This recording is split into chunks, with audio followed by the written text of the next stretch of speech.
పేదోళ్ళు కట్టుకున్న ఇల్లులు, పేదోళ్ళు కట్టుకున్న వ్యాపారాలన్నీ కూడా కొట్టిపోయినరు. హైదరాబాద్ అసెట్ ప్రొటెక్షన్ అంట దాని పేరు. హైదరాబాద్ అసెట్ ప్రొటెక్షన్ కాదు, అది కాంగ్రెస్ పార్టీ వాళ్ళు అసెట్ ప్రొటెక్షన్ కోసం తీసుకొచ్చారు. అందుకే రామన్న గారికి నేను అప్పుడప్పుడు చెప్తుంటా, వీళ్ళు హైదరాబాద్ అసెట్ ప్రొటెక్షన్ అని హైడ్రైట్లో తీసుకొచ్చిండ్రో, కాంగ్రెస్ వాళ్ళు కబ్జా పెట్టిన ప్రాపర్టీలన్నీ తిరిగి తీసుకొని మేము కోబ్రా తీసుకొస్తాం.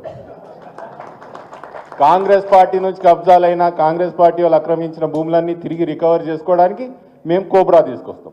వాళ్ళు హైడ్రా తెచ్చిర్రు, మేము కోబ్రా బరాబర్ తీసుకొచ్చి మాత్రం ఈ కాంగ్రెస్ వాళ్ళు ఎన్ని కబ్జాలు చేస్తున్నారో మాకు తెలుసు. గ్రౌండ్ లెవెల్లో పై స్థాయి నుంచి ముఖ్యమంత్రి గారు కుటుంబ సభ్యులు ఎన్ని భూముల అగ్రిమెంట్లు చేసుకుంటున్నారు, ఎన్ని కబ్జాలు చేస్తున్నారు, ఎంత బెదిరిస్తున్నారు అనే విషయం మాకు తెలుసు. ముమ్మాటికి మేము అధికారంలోకి వస్తాం.